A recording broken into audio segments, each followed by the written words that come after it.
අයිබෝවන් අපි මෙල්බර්න් නගරයේ ඉඳලා සුවිශේෂීයෙකුට ආරාධනා කළා අද අපේ සාකච්ඡාවට එක්වන්නට කියලා. ලෝකේ ලස්සන පිළිබඳව කතා කරද්දී විශේෂයෙන්ම ශ්‍රී ලංකාව ලස්සන රටක්, ලෝකයට ලස්සන ගෙනියන ශ්‍රී ලංකාවේ ලස්සන කුමරු කුමරියන් ගැන කතා කරද්දී ඔහුගේ නම අනිවාර්යෙන්ම කියවෙනවා. තමන්ගේ ක්ෂේත්‍රයේ නමක් හදාගන්න එක පුංචි රටක් වුණත් කොච්චර අමාරුද කියන එක ක්ෂේත්‍රයේ ඉන්න කට්ටිය දන්නවා. ඒ නිසා ගෙවී ගිය කාලය තුල ලංකාවේ ලස්සන ප්‍රවෘත්තිමවන ලස්සන ක්ෂේත්‍රය ඇතුලේ පුවත් මවන්නා බවට පත්වෙච්ච චන්දිමාල් ජයසිංහ අද මගේ ආරාධිතයා. අයිබෝන් චන්දිමාල්. අයිබෝන්. අලුතෙන් අටුවාටි කටිප්පණි කියන්නට ඕනේ නැහැ. මොකද විලාසිතා ක්ෂේත්‍රය, රූපලාවන්‍ය ක්ෂේත්‍රය, ඒ වගේම ලෝක රූ රැජින ගාවට කතා කරනකොට මේ චන්දිමාල්ගේ නම නිතරම කියවෙනවා. චන්දිමාල් ගැන හුඟ දෙනෙක් දන්නේ ඔය දිලිසෙන ලයිට් එක ගාවට ආවට පස්සේ කතාව. හැබැයි චන්දිමාල් ජයසිංහ ක්ෂේත්‍රයට එන්නේ කොහොමද කියලා අපි ටිකක් ඉක්මනට අතීතයට ගිහිල්ලා එන්න වෙනවා චන්දිමාල්. ඔව්.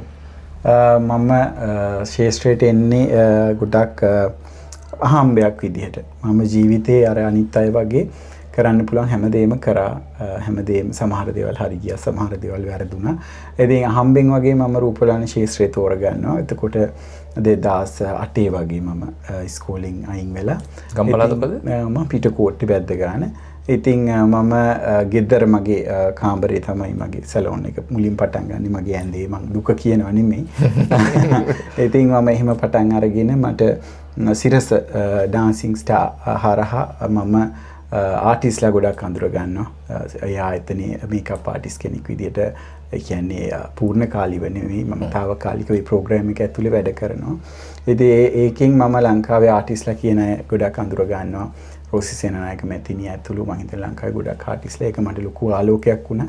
ඉතින් ඒකම මේ ආටිස්ලාගේ වෙඩින් කියන එක පැත්තට මම යනවා මේකප් ආටිස්ට් කෙනෙක් විදිහට ඉඳලා wedding makeup bridal makeup artist කෙනෙක් විදිහට. ඉතින් එතනින් මම හිතන 2012 13 වගේ මම ක්ෂේත්‍රයට ඇවිල්ලා අවුරුදු 5ක් වගේ ඇතුළත මට ඒ අවස්ථාව හම්බ වෙලා එතනින් මම හිතනවා මගේ රූපලාවන්‍ය ජීවිතේ, මගේ වෘත්තීය ජීවිතේ සම්පූර්ණ වෙනස් වෙනවා. ඒතකොට මම හිතන්නේ මේ කාලේ වගේ සෝෂල් මීඩියා මොනවත් ලොකුවට තිබ්බේ නැහැ. ඉතින් අර මෙයා හොඳයි කියන එක හරහානේ ඒ කාලේ දේවල් යන්නේ. ඉතින් එහෙම වෙලා මට මම හිතන්නේ ලොකු chance එකක් හම්බ වෙනවා හිමාලි සයුරංගි එයාගේ වෙඩින් එක කරන්න. ඉතින් ඒත් එක්කම මට ලොකු වෙඩින් බේස් එකක් හැදෙනවා. ඉතින් ඒකම තමයි මම හිතන්නේ මට ඒ වගේ පුංචි කාලයක් ඇතුළත ඒ වගේ නමක් හදාගෙන ඉස්සරහට යන්න වාසනාව ලැබෙනවා. ඉතින් මම එතනින් නවතින්නේ නැහැ. ඉතින් ඒකේ මට ඕන වුණා වෙනස් කරන්න දේවල්. මොකද රූපලාවන්‍ය ශිල්පියෙක් කියන එක මම පටන් ගන්න තැනදී ඒක පිරිමි ළමෙක්ට සුදුසු වෘත්තියක් නෙමෙයි කියන තැන තිබුණා. සහ ඒ අය අඳින පළඳින විදිහ, ඒ අය හැසිරෙන විදිහේ සමාජ විවේචන තිබුණා. ඉතින් මට ඕන වුණා මේ දේවල් වෙනස් කරන්න. රූපලාවන්‍ය ශිල්පියෙක් කියන කෙනාගේ තුල පෞරුෂත්වයක් තියෙනවා. පෞරුෂත්වය ගොඩනගා ගන්න ඕනි. ස්ටේජ් එක පිටිපස්සේ මම හැමදාම හිටියේ ඉන්නවා දකින්නේ මගේ සමහරට ප්‍රවීණයෝ ඒ වගේ අය. ඉතින් මට ඕන වුණා ස්ටේජ් එක ඉස්සරහට එන්න. එතකොට මම හරි ආසයි ආටිස්ලාට.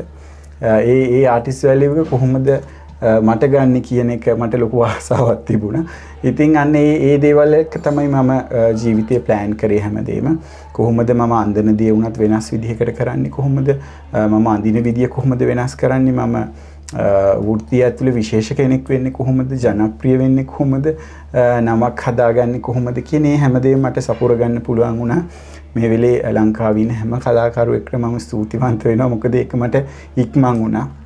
දැන් මේ කාලේ වගේ සෝෂල් මීඩියා බලලා ඉගෙන ගන්න අපිට කිසිම දෙයක් තිබුණේ නැහැ. ඉතින් ඒ අය හරහා දේවල් කරලා, අලුත් දේවල් කරලා, වෙනස් දේවල් කරලා, සමහර දේවල් හොයාගෙන කරලා ඉතින් මේ ඉන්ඩස්ට්‍රියේ මේ ගමන ආවේ.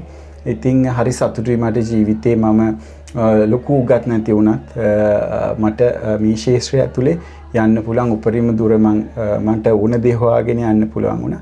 ඉතින් ඒක ගැන මම අද ආපස්සට හැරිලා බලද්දි ජීවිතේ පටන් ගන්නකොට තිබිච්ච නැති හැමදේම මේ වෙද්දි මම ලොකු කමකට ආඩම්බරින් කියන නෙමෙයි, මට හරි මම හයියට මට ඕන දේවල් එක්ක මම ජීවත් වෙන්නේ ඒ වෘත්තිය තෝරගත්ත නිසා. ඉතින් ඕක තමයි මම ආපු ගමනේ. ඒක ඇතුලේ ගොඩක් දේවල් තියෙනවා. හැබැයි මම දුක කියන්න කැමති නැහැ. එහෙම දුක කියන කෙනෙක් නෙමෙයි. මම ගොඩාක් දුක් විඳා. ඉතින් හැබැයි මම අද සතුටින් ඉන්න නිසා මට මේ දේවල් ආයි මතක් කරන්න අවශ්‍ය නැහැ. ඉතින් මෙතනින් ඉස්සරහට මට ඕනි මේ ක්ෂේත්‍රයේ දේවල් ලස්සන කරන්න. ලස්සන දේවල් දකින්න මිනිස්සුන්ව ලස්සන කරන්න. ඉතින් මට පුළුවන්කල් ඒ ශේෂ්ත්‍රය තුළ රැඳී ඉන්නවා. ඔබ මගේ සාකච්ඡා නරඹන කෙනෙක් විදිහට එහෙම නැත්නම් මගේ ඉතිහාසයත් එක්ක බලනකොට මම සම්මුඛ සාකච්ඡා සඳහා හැමෝගෙම දුක අහන්න යන කෙනෙක් නෙවෙයි. මගේ ක්ෂේත්‍රයේ එහෙම චෝදනාවක් තියෙනවා. මොකද මේ YouTube මාධ්‍යයට එනකොට ගොඩක් වෙලාවට අපි දුක පෙන්නලා එකෙන් ආදායමක් views ගන්න හදනවා කියලා. චන්දිමාලුත් මමත් අපි දෙන්නම එකඟ වෙනවා මේකේදී වැඩසටහනේදී දුක කතා කරන්නේ නැහැ කියන එක. හැබැයි ඇයි චන්දිමාල්ව මම තෝරගත්තේ මේ සාකච්ඡාවට කියන එකට මම හේතුවක් කියන්නට ඕනේ. අංක 1 තමයි මේ ක්ෂේත්‍රයට දවස ගන්න අලුත් කට්ටිය එනවා. ඒ වගේම චන්දිමාල් එක සමකාලීනව ඒ වැඩසටහනට ගෙන්නපු අනිත් කට්ටියත් එතනම ඉන්න ඕනේ. ඒ අවස්ථාව ඒ විදිහටම ලැබෙනවා නම්. ඒකට වාසනාව විතරක් නෙවෙයි. ව්‍යවසායකයෙක් විදිහට දරා ගැනීමේ හැකියාව සහ ඔහු කරපු සොයා ගැනීම මොනවද? ක්ෂේත්‍රයට ඔහු අලුතෙන් ඉදිරිපත් කරලා තියෙන්නේ මොනවද කියන එක උකහා ගැනීම මගේ පළවෙනි ප්‍රාර්ථනාවයි. දෙවෙනි දේ තමයි කැමති වුණත් නැතත් ඔහු පිළිබඳව කතා නොකර ඒ ක්ෂේත්‍රය දැන් අපිට කතා කරන්න බෑ.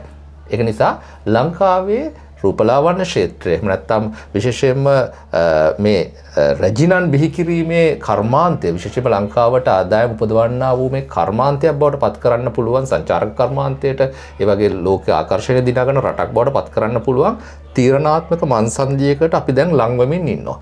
එහි තීරණාත්මක චරිතයක් චන්දිමාල්. එතකොට ලංකාවට මීට වැඩිය හොඳ ප්‍රයෝජනයක් ගන්නට අදාළ බලධාරීන්ගේ ඇස් අරවන එකත් මේ සාකච්ඡාවේ කරුණක්. ඒක නිසා සරලවම වෙච්ච දේවල් අමතක වෙන්නේ නැති දේවල් මේ සාකච්ඡාවේ බලාපොරොත්තු වෙන්න එපා. අපි ඊට වැඩිය ගැඹුරට යන්න බලාපොරොත්තු වෙනවා චන්දිමාල් එක්ක. ඔහුගේ පෞරුෂය එළියට ගන්න බලාපොරොත්තු වෙන එක තමයි මගේ යටි අරමුණ. අපි චන්දිමාල් සාකච්ඡාවට ආපහු වෙනවා. ජීවිතේ මේ වගේ අවස්ථාවල් ලැබෙනකොට ඔබ එක වචනයක් පාවිච්චි කරනවා මම ඒකට තරම කැමති නැහැ. ඒ තමයි වැඩිය උගත් නැහැ කියන එක. උගත් කියලා කියන්නේ හැමදෙනාම සම්මත අධ්‍යාපන ක්‍රමයෙන් යනවා කියන එක නෙමෙයි. නමුත් අපි දන්නවා සම්මත අධ්‍යාපනයේ රූපලාවන්‍ය, මෝස්තර කලාව වගේ දේවල් විශ්වවිද්‍යාල මට්ටමේ උපාධි PhD ආචාර්ය උපාධි දක්වාම තියෙනවා. ඔබට ඒ සම්මත කට්ටිය ආරාධනා කරලා තියෙනවද කවදා හරි එන්න අපේ ස්ටුඩන්ට්ස්ලට කතා කරන්න. එහෙම නැත්නම් එන්න ඔයාගේ ජාත්‍යන්තර අත්දැකීම් අපිත් එක්ක බෙදා ගන්න. එහෙම කොහේ හරි ලංකාවේ ශාස්ත්‍රීය අධ්‍යාපන ආයතන චන්දිමාලට කතා කරලා තියෙනවද දවසකට හරි ඔයාගේ අත්දැකීම් බෙදා ගන්න. තියෙනවා නම් තියමු නැත්නම් අපි නෑ කියමු. නෑ මං හිතන්නේ ඒකට හේතුව මොකක්ද කියන එක මම දන්නේ නෑ. මම හිතන සමහර දේ මම කිව්වා වගේ සමහරට මම අර සහතිකමය වශයෙන් ඉගෙනගෙන නැති හින්දා වෙන්නේ නැති. මොකද මගේ ජීවිතේ මං හැමදේම තෝරගත්තේ සහ හැමදේම ඉගෙන ගත්තේ අත්දැකීම් හරහා. මම හිතන්නේ ඒ ඉගෙන ගත්තට වැඩිය මං දේවල් ජීවිතේ කරන්නේ මං හිතනවා අත්දැකීම් එක මේ තැන ඉන්න නිසා. මට ඒ අත්දැකීම් මගේ ජීවිතේට අරගෙන ඒ අත්දැකීම් අත්හදා බලලා ඒ අත්දැකීම් හරි ගිහිල්ලා ඒ අත්දැකීම් වැරදිලා ඉතින් ඒ හැමදේම වෙලා තමයි මං හිතන්නේ මම මෙතන ඉන්නේ. ඉතින් මම ජාත්‍යන්තර ජයග්‍රහණ මං හිතන්නේ මේ අවුරුදු 5 ඇතුළත දෙවතාවක් ලංකාවට ගෙනත් තියෙනවා. ඒ දවස් ගානේ ඒ ගැන කතා වෙනව ඇරෙන්නේ එතනින් පස්සේ ඒ දේ ලංකාව ඇතුලේ කතා වෙන්නේ නැහැ. ඒ වටිනකම ඒ කැරලයින් ජූරිටවත් ෂාදියා මන්දටවත් ලැබෙන්නේ නැහැ. ඉතින් එතකොට අර දැන් අද අනුදි ගත්තත් මම හිතන්නේ හෙට ලංකාව නියෝජනය කරන කවුරු හරි ගත්තත් ඒ අයට එතනින් ලංකාවට දෙයක් කරලා ලංකාවෙන් දෙයක් නොලැබීම තුල මම හිතනවා අනාගතේ ඒ තැනට කවුරුත් එන්න කැමති වෙන එකක් නැහැ. මොකද ඓශ්වර්යා රායි ගත්තත් සුෂ්මිතා සෙන් ගත්තත් ඒ හැමෝම අද ලෝකේ කොතනද ඉන්නේ කියන එක ඒ රටේ ඒ අයට දුන්න සාධාරණේ අයට තියෙන පිළිගැනීම. ඒ හැමදේමත් එක්ක මම හිතනවා මෙතනින් ඉස්සරහට ලංකාවේ මිසිස් වර්ල්ඩ්ලා බිහි වෙන්නේ මිස් යුනිවර්ස්ලා බිහි වෙන්නේ නැති තැනට හැදෙන්න හේතුවක් වෙලා තියෙනවා. ඒ දේ මොකද ලංකාවේ හිතන්නේ ක්‍රිකට් වලින් විතරයි දේවල් කරන්න පුළුවන් සහ එහෙම ක්‍රීඩාවට විතරයි ජාත්‍යන්තරව දේවල් ගේන්න පුළුවන් කියලා. හැබැයි පිලිපීනය අපි තායිලන්තය වගේ රටවල් දැන් වියට්නාමේ මම හිතන්නේ ආසියාවේ ගොඩක් රටවල් ඉන්දුනීසියාව ওই හැම රටක්ම ගත්තත් ඒ හැම රටක්ම මම හිතන්නේ ලොකු ඉන්ඩස්ට්‍රියක් හැදිලා තිනවා පැජන්ට්‍රි එක හරහා. ඉතින් ඒක මම දන්නේ ලංකාවේ ඉන්න සංචාරක කර්මාන්තයේ බලධාරීන්ට කවුරුත් ඒ ගැන කියන්නේ නැත්තේ ඇයි කියන එක මම දන්නේ නැහැ. සහ ඒකට තව හේතුවක් තමයි අපේ රටේ පැජන් කියන එක මාෆියාවක් කරගෙන තියෙනවා. පැජන් කියන එක වෙළඳාමක් කරගෙන තියෙනවා. පැජන් කියන එක අර මස් වෙළඳාමක් කරගෙන තියෙනවා. ඉතින් ඔය ගොඩක් දේවල් ඇතුලේ පැජන් කියන එක ක්‍රවුන් කියන එක කාන්තාවන් කියන අයව මිස්යූස් වෙන තැන් තියෙනවා. මම අමුයෙන් අහන්නම් කොහොමද මගේ විදිහනේ ඔය රූපල කවුරුත් අමනාප වෙන්න එපා. මේවා ක්ෂේත්‍රයේ තියෙන කතා බොරුවට ඊට පස්සේ මේක ඇහුවේ නැතුව හිතේ තියාගෙන හුණු ගාලා යවන්න ඕනේ නැහැ. ක්ෂේත්‍රයට එන කට්ටිය නිල වශයෙන් නොනිල ගණිකාවන් කියලා කියනවා. එහෙම නැත්නම් බඩු කියන වචනේ පාවිච්චි කරනවානේ. හරි. එහෙම නොවි එහෙම යන්න බැරිද ඉස්සරහට? එහෙම නැත්නම් ගෑනු ළමයින්ගේ ලස්සන විතරද ඔතෙන්ට ඕන වෙන්නේ? එහෙම නැත්නම් ඒ තෝරන පදන මට ප්‍රශ්න ගොඩක් තියෙනවා මේව අහන්න. මට අහන්න අවසර දෙන්න. ඔව්. කොහොමද කෙනෙක් ඇවිල්ලා තරුවක් බවට පත් වෙන තැනට දැන් පහුගිය වතාව ඔබ කිව්වා ජාත්‍යන්තර ජයග්‍රහණ දෙකක් ගත්තා. ජාත්‍යන්තර වේදිකාවේ ලංකාවේ නම කියන්න පුළුවන් දෙන්නෙක්ව හැදුවා. ඒක ලේසි වැඩක් නෙවෙයි. කොහොමද තෝරගත්තේ? මොකද්ද පදනම? මොනවද ඒගොල්ලන්ව අපේකමට එහෙම නැත්නම් ලංකාවේ අනන්‍යතාවය ගෙනියන්න කොහොමද ඔයගොල්ලෝ ප්ලෑන් කරේ? මුලින්ම මේ ශාස්ත්‍රයට එන ඕනම කෙනෙක් ඉගෙන ගන්න ඕන පළවෙනි දේ කායිකවත් ලිංගිකව හැසිරීම එකක් තොරව මේ ශාස්ත්‍රයේ ඕනෑම තරම් ඉදිරියට යන්න පුළුවන් කම තියෙනවා. එතකොට පළවෙනියෙන්ම තමන් තෝරගන්න තැන අනුව තමයි ඒක වෙනස් වෙන්නේ. තමන් තෝරගන්න ක්ලාස් එක මොකද්ද? තමන් තෝරගන්න ජාතික අධ්‍යක්ෂකවරයා කවුද? එතකොට බලන්න ඕනේ එයා මොනවද කරලා තියෙන්නේ. එයා එක්ක ඉන්නේ කවුද? එයා කොයි වගේ කෙනෙක්ද කියන එක. ඉතින් එහෙම නැතුව ලංකාවේ මම හිතන්නේ මිස් ශ්‍රී ලංකා මිස් ශ්‍රී ලංකලා කියන ඒවා මම හිතන්නේ බෝඩ් ගහගෙන ඉන්නවා 100ක් 200ක් මේ වෙද්දි. ඉතින් අර ඒ තෝරා ගැනීම හරහා තමයි මේ හැමදේම වෙන්නේ කියන එක තමයි මට කියන්න තියෙන්නේ. ඒව නියාමනය කරන ආයතනයක්වත් මුකුත් නැද්ද? ඔයගොල්ලෝ එකතු වෙලා හදාගත්ත එකත් ඒක. නෑ. ඒ කියන්නේ දැන් අපේ ලංකාවේ කිසිම දැනුවත් වීමක් නැහැ මාධ්‍ය හෝ කිසිම කෙනෙක් මේ හරි පැජන්ට් මොනවාද කියන එක. හරියට ගත්තොත් ලංකාවේ ලෝකයේ ඇතුලේ තියෙන පැජන්ට් 5ක් හෝ 6ක්. හැබැයි ලංකාවේ මාධ්‍ය හෝ මාධ්‍යකරුවන් මන් දන්නේ නැද්ද කියලා එයාපෝට් එකෙන් කවුද යන්නේ ස්ලෑෂ් එකක් ක්‍රවුන් එකක් දාගෙන පිටිපස්සෙන් යනවා. එතකොට කවුද අරන් ඉන්නේ මොකක් හරි දෙයක් එයාපෝට් එකෙන් ගිහිල්ලා මයික් අල්ලනවා කැමරා එක අරගෙන යනවා. ඉතින් ඒ අය දැනුවත් නැහැ මේ පැජන් කොයිතරම් ක්වොලිටිද මේවා ක්වොලිෆයිඩ්ද කියන එක දැනුවත් කමක් නැහැ. වෙන රටවල් වල කොහොමද ඔක් කරන්නේ? වෙන රටවල් වල මම හිතන්නේ ඒ රටේ එක රජයත් එක්ක එක ආයතනයක් තියෙනවා. ඒ ආයතනය හරහා තමයි ඒ මුළු මිස් ශ්‍රී ලංකා කියන්නේ Miss Universe, Miss World, Mrs World ඒ වගේ ආයතන හරහා තමයි මේ දේවල් රජයත් එක්ක කරන්නේ. ලංකාවේ එහෙම රජයත් එක්ක සම්බන්ධ කිසිම ආයතනයක් හෝ ලංකාව නම් කරපු එහෙම පුද්ගලයෝ හෝ ආයතන නැහැ. ඉතින් ඕනම කෙනෙක්ට පුළුවන් ෆ්‍රැන්චයිස් එකකට ගෙවලා ඒ කෙනා නැෂනල් ඩිරෙක්ටර් කියලා අරගෙන ලංකාවේ තරඟයක් තියලා මිස් ශ්‍රී ලංකා හෝ මිසිස් ශ්‍රී ලංකා කියලා ඕනම කෙනෙක්ව ඒ ටයිටල් එක දීලා ඕනම රටකට යවන්න. ඉතින් ඒක අපේ රටේ නියෝජනය කරන්න එතකොට. ඔව් ඒක තමයි. හැබැයි ඒ අර කියන්නේ අර තියෙනවනේ ඒකේ හිස්ටරි එකක් තියෙන. දැන් මිස් වර්ල්ඩ් ගත්තොත් අවුරුදු 70 ගාණක්. එතකොට මිසිස් වර්ල්ඩ් ගත්තත් එහෙමයි. ඉතින් ඒ වගේ අර හිස්ටරි එකක් නැති මේ ඊයේ පෙරේදා පටන් ගත්ත සමහර රටවල් 5-6 සහභාගී වෙන රටවල් 7-8 සහභාගී වෙන එහෙම තරඟ තියෙනවා. ඒ කියන්නේ අර අවශ්‍ය ප්ලැට්ෆෝම් එකේ නැහැ මේ රටවල්. ඉතින් එහෙම තරඟ වලට ගිහිල්ලා ජයග්‍රහණයක් ගන්න යන ඕනම කෙනෙක්ට පුළුවන්. ඉතින් එහෙම අර ඒකේ තියෙන ස්ටෑන්ඩඩ් එක ප්‍රමිතිය ලංකාවේ ගොඩක් දැනුවත් නැහැ. ඉතින් ඒ වගේ පිළිගැනීමක් නැති දේවල් මම හිතනවා එීම තුල අර ලංකාවේ පැජන් කියන දේ අර කවුරුත් පිළිගන්නේ නැති තැනට වැටෙන්න හේතුව ඒක වෙලා තියෙනවා. මොකද අද කාලේ ගත්තොත් අපේ ශාස්ත්‍රීය රූපණ ශාස්ත්‍රය ගත්තා දවසකට මම හිතන්නේ 1000 2000 එළියට යනවා. හැබැයි ඒ කවුරුත් රැඳෙන්නේ නැහැ ශාස්ත්‍රය. ඉතින් ඒ වගේ තමයි අර පැජන් කියන දේත් අර ජාත්‍යන්තර ඒ තරම් අපි කතා නොවන ජයග්‍රහණ දක්වා යන්නේ නැති හේතුව ඒ තැන් වලින් නවතින නිසා කියන එක තමයි මම විශ්වාස කරන්නේ. ඒ වගේම කවුරුවත් හොඳ කන්ටෙස්ටන්ට්ස් ඒව ඇතුළට එන්නේ නැහැ. එහෙම වුණාම ඒ කියන්නේ හැමෝම ක්‍රවුන් දාගෙන ඉන්නවා දැක්කම හැමෝම ස්ලෑෂ් දාගෙන ඉන්නවා දැක්කම අර ඒගොල්ලන්ට මේක නිකන් විහිළුවක් වෙනවා. ඉතින් අපි ඉස්සර දකින්නේ ලංකාවේ එක මිස් ශ්‍රී ලංකා කෙනයි. අපි විශේෂයෙන් දකිනවා ගොඩක් වෙලාට එක අවුරුද්දට එක්කෙනයි දකින්නේ. ඉතින් දැන් එක මාසයකට 10ක් 15ක් මිස් ශ්‍රී ලංකාලා මිස්ටර් ශ්‍රී ලංකාලා ලංකාවේ බිහි වෙනවා. එතකොට ඒක අර ඒ ශාස්ත්‍රය ඇතුළෙම විහිළුවක් බවට පත් වෙනවා. ඉතින් ඒ නිසා මම හිතනවා වැදගත් හෝ අර ඒවට සුදුසු අය එන්නේ නැහැ කියන එක සහ ඒ කිසිම විනිශ්චය මණ්ඩලයකට ඕනම කෙනෙක්ට පුළුවන් ස්පොන්සර් කෙනෙක් විදිහට සම්බන්ධ වෙලා සල්ලි දීලා විනිශ්චය මණ්ඩලයක වාඩි වෙන්නේ. කිසිම කෙනෙක් ඉන්ටර්නැෂනල් ක්‍රයිටීරියාස් මොනවාද කිසිම දෙයක් දන්නේ නැහැ. එතකොට නැෂනල් ඩිරෙක්ටර් කෙනෙක්ට පුළුවන් එයාගේ පෞද්ගලික මතය අනුව කවුරු හරි මුදල් දුන්නොත් ඒ කෙනාට ක්‍රවුන් එක දෙන තැනට හැදිලා තියෙනවා. සමහර හොඳට කරන අයත් ඉන්නවා සහ සමහර අය.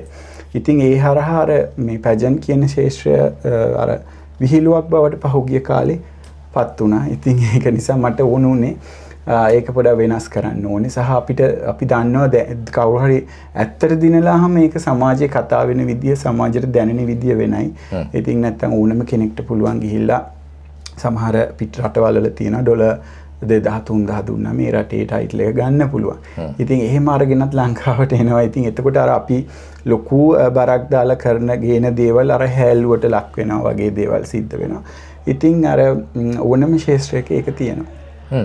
දැන් අලුත්ම කතා බහ තමයි මේ ඔබ සුබ පතන්නේ ඔබ කුහකයි. නැත්නම් ඔබව තරහ කරගත්තොත් මේවට යන්න බෑ. කියලා එහෙම චන්දිමාල තරහ කරගෙන මේ වැඩේ කරන්න බෑ කියලා කියන එහෙම ඔබ සර්ව බලධාරීද නැත්නම් ඔබ කුහකයිද? මම මේ අමුයෙන් අහන්නේ. නෑ අය මම කියන්නේ මම හැමෝගෙම කාටවත් මාව හැන්ඩල් කරන්න බෑ. ඒක තමයි පළවෙනිම දේ. මං හිතන්නේ මට මීට වැඩිය දෙයක් කරන්න පුළුවන් වෙනවා. මට කවුරු හරි මාව හැන්ඩල් කරන්න පුළුවන් නම් සහ මම අර කියන වැරදි දේවල් මම කරනවා නම් කාගේ හරි අවශ්‍යතාවයන් සපුරනවා නම් මං හිතනවා මට මේ රටේ මීට වැඩිය දේවල් කරන්න පුළුවන්. හැබැයි එහෙම නොවෙන්න එකම හේතුවක් කවුරු මට මොන දේ කිව්වත් මම හරි විදිහට දේවල් කරන කෙනෙක්. මම ආගමට අනුව ජීවත් වෙන කෙනෙක්. මට අක්කලා මට අක්කලාගේ දරුවෝ මට අම්මලා ඉන්නවා. මං කාන්තාවට බොහොම ගරු කරන කෙනෙක් විදිහට. ඉතින් මට ඒ අවශ්‍යතාවයන් සපුරුවා නම් මං හිතනවා මීට වැඩිය දේවල් මට ශේෂ්ත්‍රය කරන්න පුළුවන්. ඉතින් මම එහෙම ඕන කෙනෙක්ට ඕන දෙයක් හිතන්න කියලා තියෙන්නේ. මම කාටවත් එහෙම කුහකකම් කරලා නැහැ. එහෙම කරන කෙනෙක් නෙමෙයි. මොකද මං හරි ආසයි ලංකාවට මිසිස් වර්ල්ඩ් ගෙනා වගේ කවුරු හරි ගිහිල්ලා මිස් වර්ල්ඩ් කියන දේ ලංකාවට මිස් යුනිවර්ස් කියන දේ ලංකාවට අරන් එනවට. ඉතින් එහෙම අය මං කුහකයි කියලා හිතනවා නම් ඒ අයට එහෙම හිතා ගන්න දීලා මම පැත්තකට වෙලා ඉන්න. මොකද අනුදි මං හිතන්නේ ලංකාවෙන් යන්න කලින් මට ඒව හම්බුණා. මම ඒ වෙලේ පෞද්ගලිකව සුබ පතලා තියෙනවා. ඉතින් මට මං කුහක නෑ කියලා පෝස්ට් දාන්න අවශ්‍ය නෑ. ඉතින් මං හදවතින් සතුටු වෙනවා එහෙම දෙයක්. හැබැයි මට කෙලෙසද අය මමත් එලෙස කියන එක තැන මම ඉන්නවා. මොකද මට මේ ඉන්ඩස්ට්‍රි කවුරුත් අය දකින්න නැති මම ඉෂාදි එක්ක හෝ කැරලයින් එක්ක මේ රටින් ගිහිල්ලා කූ ෆයිට් එකක් දෙනකොට ওই කිසිම කෙනෙක් අපිට සුබ පැතුවේ හෝ සපෝට් කරේ නැහැ. එතකොට මම විතරද කුහකයි අය කුහක නැද්ද? ඉතින් එහෙම දේවල් තියෙනවා. ඉතින් මට ලොකු කලකිරීම තියෙනවා. ආය කියන්නේ දැන් ඉෂාදි ලංකාවෙන් යන්න කලින් මම ගොඩාක් උත්සාහ කරනවා විවිධ මාධ්‍ය ආයතනවල මොනවා හරි ප්‍රෝග්‍රෑම් එකකට අයව සම්බන්ධ කරන්න. ඉතින් ඒ කිසිම ආයතනයකින් සමහර විට අයව ගන්නෙ නැහැ. හැබැයි අය දින්නට පස්සේ ඒ හැමෝම ඇයට අඬ ගහනවා.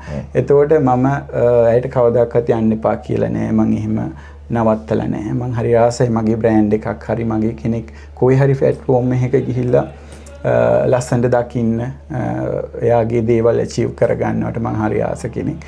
ඉතින් මිනිසුන්ට ඕන විදියට මාව හැන්ඩල් කරන්න හෝ මිනිසුන්ට ඕන විදියට මගේ Facebook එක හැන්ඩල් වෙන්නෙත් නැහැ. මිනිසුන්ට ඕන විදියට මට දේවල් කරගන්න බෑ. ඉතින් මිනිස්සු කොයි විදිහට කොයි දේ දැක්කත් මම කවුද කියන එක මම දන්නවා. මම මේ ශාස්ත්‍රයට හරි ආදරෙයි. මම ඕනම මිනිස්සෙක්ට හරි ආදරේ. ඕනම කෙනෙක් ලස්සනට දකින්න ආස කෙනෙක්. ඉතින් මිනිසුන්ට අනුව මම ජීවත් වෙන්නේ නැති එක තමයි තියෙන එකම ප්‍රශ්නේ. ඔව්. දැන් ඊළඟට අපි අනිත් පැත්තට යනවා. මේකේ ඔය ක්ෂේත්‍ර ප්‍රශ්න ගොඩාක් තියෙනවා. නමුත් ඕකම ගැන කතා කරන්න බෑ. මොකද චන්දිමාල්ගේ වෙලාව හරි වැදගත්. අපි දැනගන්න කැමති රූපලාවන්‍ය ශිල්පීන් ගැන. විශේෂයෙන්ම ඔයා කිව්වා එකපාරක. කියන්නේ ඒක පිරිමින්ට හරියන තැනක් නෙවෙයි කියලා. ඒක අර දල පිරිමි ගතියට වැඩිය බොහොම මේ සුඛනම්ය විදිහට එහෙම නැත්නම් දැන් හුඟක් රටවල් වල අපි ගත්තොත් එහෙම මේ ලිංගිකත්වය පිළිබඳ කාරණයක් නෙමෙයි. එය තනිකරම ගැහණුන්ගේ හෝ අර්ධ පිරිමින්ගේ කියන කණ්ඩායම සංක්‍රාන්ති ලිංගිකයන්ගේ වෘත්තිමය තත්ත්වය බවට පත් කර ගන්න යනවා. ඒගොල්ලෝ තමයි මේවා කරන්න හදන්නේ. නැත්නම් දැන් මේ ඔබ ඕස්ට්‍රේලියාවේ ඉන්නේ. ඔබ දැක්කොත් එහෙම මේ රටවල ඒවා බොහොම විවෘතව කතා කරන විවෘත සාමාන්‍ය හැම දිනකටම සමාන අවස්ථා තියෙන දෙයක්. දැන් ඒ පැත්ත කොහොමද දැන් අපි දැක්කහම කොළඹ 7 ඉහළම සුඛෝපභෝගී සැලොන් එකේ සිට ගමේ ඈතට යන කම්ම පිරිමි ළමයි රස්සාවල් කරනවා. මේක පිට රටට යන්න සුදුසුකමක් සමහර ලාවට දැන් ඒවා ඉගෙන කරන්න පුළුවන් සහ හොඳ ආදායම් ලබනවා. එතකොට ඒක හරහා ලක්ෂරි ජීවිත ගත කරන කට්ටිය ඉන්න කොහොමද ඒ ක්ෂේත්‍ර ඔබ ආපු කාලේ දැන් ඒක පිළිබඳව තියෙන සමාජ මතයයි? ඒක පුද්ගලයන්ව වෙනස් වෙනවා. දැන් අදටත් මම දකිනවා අර මම එන කාලේ හිටපු සමහර විදිහේ ඒ මොඩල් එකේ අය අදටත් මේ වෘත්තිය ඇතුලේ ඉන්නවා. හැබැයි ඒක වෙනස් කරගෙන ඉන්න අයත් ඉන්නවා. හැබැයි මම හිතනවා මේ මම අද මෙතන වාඩි වෙලා මම හරි ආඩම්බරෙන් අයියා එක්ක මෙතන කතා කරන්නේ මම ඒ ක්ෂේත්‍රය තෝරගත්ත නිසා. සහ මට ලෝකයේ ඇතුලේ කිසිම කොන්කිරීමක් නැහැ ඒ රස්සාව මම කරනවා කියන එක. ඉතින් ලිංගිකත්වය හෝ කෙනෙක්ගේ ජෙන්ඩර් එක මම හිතනවා රස්සාවට හෝ වෘත්තියට අදාළ දෙයක් නෙමෙයි. ඉතින් ඒ කෙනා දැනගන්න ඕනේ ඒ කෙනාගේ පර්සනැලිටි එක හදාගෙන ඒ කෙනා කොහොමද වෙනස් කෙනෙක් විදිහට සමාජගත වෙන්නේ, ඒ කෙනා කතා කරන විදිය හෝ ඒ කෙනා අඳින පළඳින විදිහ හදා ගන්න ඕනේ ඒ කෙනා. ඒ කෙනාගේ පෞරුෂත්වය නිර්මාණය කර ගන්න ඕනේ ඒ දේ.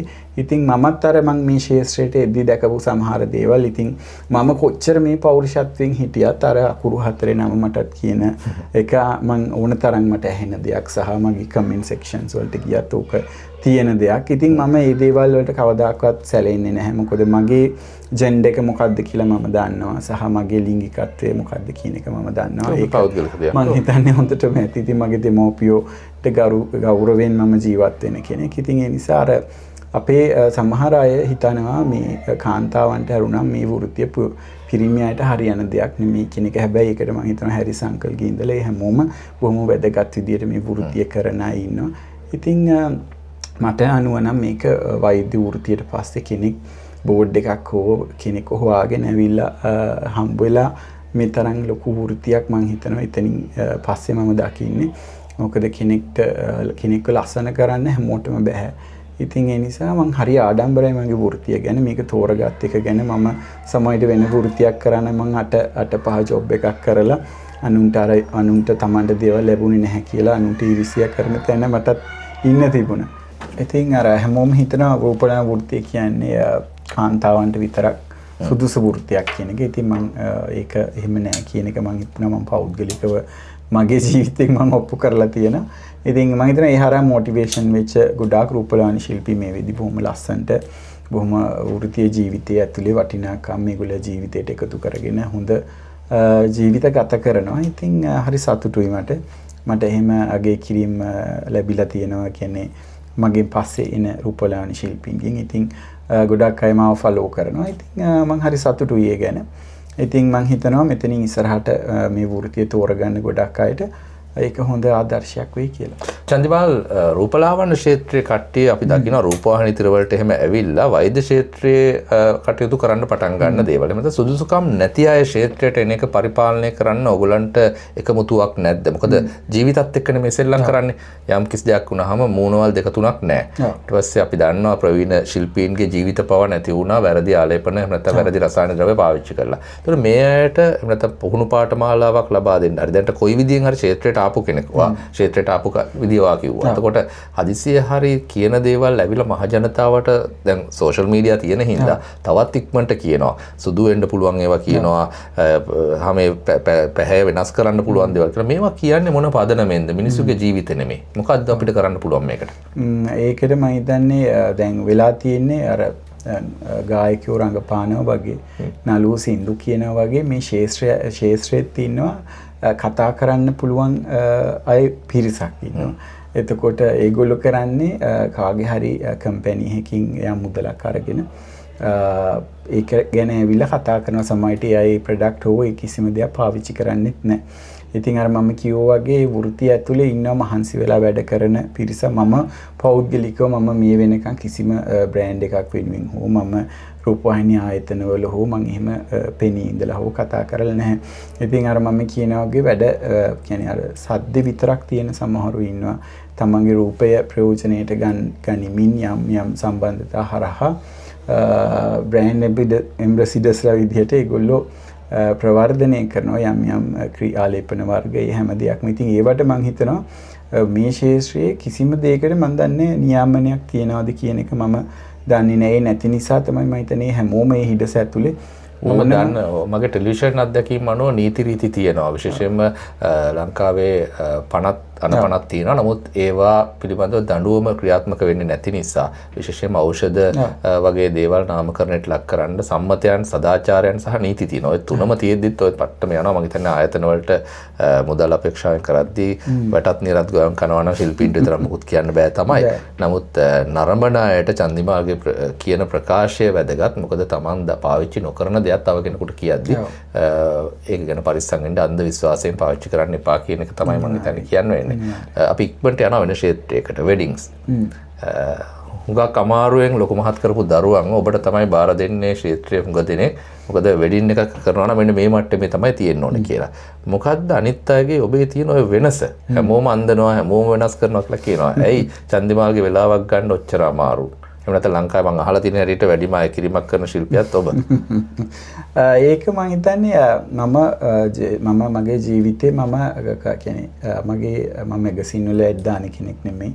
මම ටීවී වල ඇඩ් දාන කෙනෙක් නෙමෙයි. මම උදේ ඉඳලා හවස වෙනකම් මනමාලිය වන්දගෙන ටීවී එකේ ඉන්න කෙනෙක් නෙමෙයි. හැබැයි මම මගේ වෘත්තීය ජීවිතේ ගොඩනගා ගන්නේ ක්ලයින්ට් බේස් එකක් වෙනම. කියන්නේ මම එක ගෙදරක නංගිව ඇඳුව අක්කව ඇඳුවොත් ඒ ගෙදර අන්තිම වෙඩින් එක වෙනකම් මම අන්දනවා සහ සුහදත්වයක් මම ගොඩනගා ගන්නවා සහ අර දැන් හැමෝම දැන් අපි හිතුවොත් මේ ශේෂ්ත්‍රයේ මම දකිනවා 1000 2000 එළියට ගියාට මේ ශේෂ්ත්‍රයේ හැමදාම ඉන්නේ 10 දෙනෙක් විතර නම් තියෙන සහ ඔවුන්ගේ අනන්‍යතාවය මේ බ්‍රයිඩ්ගේ පින්තූරයක් දැක්කොත් මෙන්න මේ බ්‍රයිඩ් මෙයා අඳපු කෙනෙක්.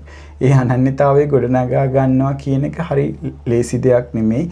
ඉතින් දැන් ඉන්න අයට වෙලා තියෙන්නේ ඒගොල්ලෝ ඒක ගොඩනගා ගන්නේ නැහැ. ඒගොල්ලෝ යනවා තව චන්දිමාල් කෙනෙක් වෙන්න, එහෙම නැත්නම් තව මේ ශේෂ්ත්‍රයේ ඉන්න කවුරු හරි වෙන්න, එහෙම නැත්නම් YouTube එක බලලා එකම විදිහේ මේකප් එකක් තමයි හැමෝම කරන්නේ. ඉතින් අර මේ වෙනස, මේ චාම් බව කෙනෙක් ආවහම ඒ කෙනාගේ ඇත්ත ලස්සන අපි පෙන්වන්න ඕනේ. නැත්නම් ජුවලරි හෝ ඇඳුම් හෝ මේකප් එකක් නෙමෙයි අපි පෙන්වන්න ඕනේ.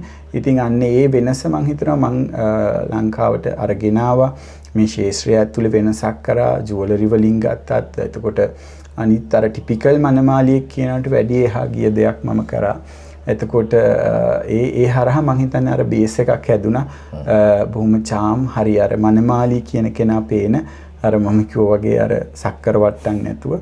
ඉතින් අන්න ඒ හරහා තමයි මම හිතන්නේ මගේ වෘත්තීය ජීවිතේ මම අනන්‍යතාවයක් ගොඩනගා ගත්තා. ඉතින් මම මේ ඉස්සරහට එන්න ඉන්න අයට කියන්නේත් ඒකයි අද වෙලා තියෙන ෆේස් ඇප් හරහා ෆොටෝග්‍රැෆර්ස්ලා හරහා යැපෙන.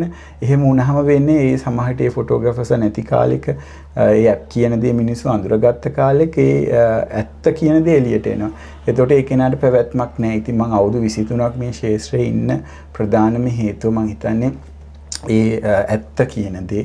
මම කවදාකවත් ෆේස් ඇප් දාලා ලයිට් දාලා රින් ලයිට්ස් දාලා එඩිට් කරලා කවදාකවත් උදේ අන්දපු බ්‍රයිඩ්ව විකෘති කරලා හවසට පින්තූර අප්ලෝඩ් කරන කෙනෙක් නෙමෙයි. එතකොට මම පැය 24ෙම ෆෝන් එකේ බ්‍රයිඩ්ස්ව අඳිනව පෙන්වන කෙනෙක් නෙමෙයි.